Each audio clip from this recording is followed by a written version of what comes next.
আমেরিকার দ্বৈত চরিত্র নিয়ে কেউ কথা বলুক বা না বলুক, কিন্তু ভারত একটা এমন দেশ যে সময়ে সময়ে আমেরিকাকে তার দ্বৈত চরিত্রের ব্যাপারে আয়না দেখিয়েই দেয়। সে মানবাধিকারের বিষয় হোক বা ধর্মের স্বাধীনতার বিষয় বা রাশিয়া ও ভারতের দ্বিপাক্ষিক সম্পর্কের বিষয়ই হোক, ভারত চিরকালই আমেরিকা এবং পশ্চিমী দেশগুলোকে খোলামেলা জবাব দিয়েছে।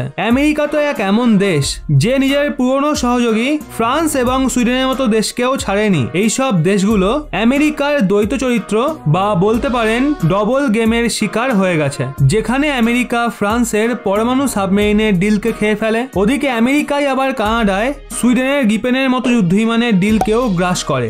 যদিও এই ব্যাপারটাও রয়েছে, রাশিয়ার বিপদের কারণে ইউরোপ ও আমেরিকা বর্তমান সময়ে একজোট আছে দেখাতে চাইছে, কিন্তু আসলে তো হলো স্বয়ং ইউরোপিয়ান দেশ ও আমেরিকার ধোকার শিকার হয়েছে, আর এখন আমেরিকা আসিয়ান দেশগুলোকেও নিজের জালে ফাঁসাতে চায়। আসলে এই সপ্তাহে 12-13 মেতে আমেরিকা এবং আসিয়ান দেশগুলোর সম্মেলন হবে, কিন্তু এর আগে আমেরিকান মিডিয়া আসিয়ান দেশগুলোর নেতাদের এই প্রশ্ন করছে, যদি আসিয়ান দেশগুলোকে আমেরিকা এবং চীনের মধ্যে কোনো একজনকে বেছে নিতে হয় তাহলে আসিয়ান দেশগুলো কাকে বেছে নেবে? এক্ষেত্রে মজাদার ব্যাপার হলো আমেরিকান মিডিয়ার এমন প্রশ্নের ভীষণই তেতো জবাব মিলেছে, কারণ আসিয়ান দেশগুলোর নেতারা না তো আমেরিকার প্রশংসা করেছে আর না তো চীনের নিন্দা করেছে, কিন্তু ভারতকে আসিয়ান দেশগুলো এক উদীয়মান নির্ভরযোগ্য বাণিজ্যিক অংশীদার বলে দিয়েছে। আর যেমনটা এই সময়ে ভারত আসিয়ান দেশগুলোর চতুর্থ সবচেয়ে বড় বাণিজ্যিক অংশীদার, এক্ষেত্রে আসিয়ান দেশগুলোয় ভারতের মাহাত্ম্যকে ভালো মতো বোঝা যায়। এখানে বলে দিই,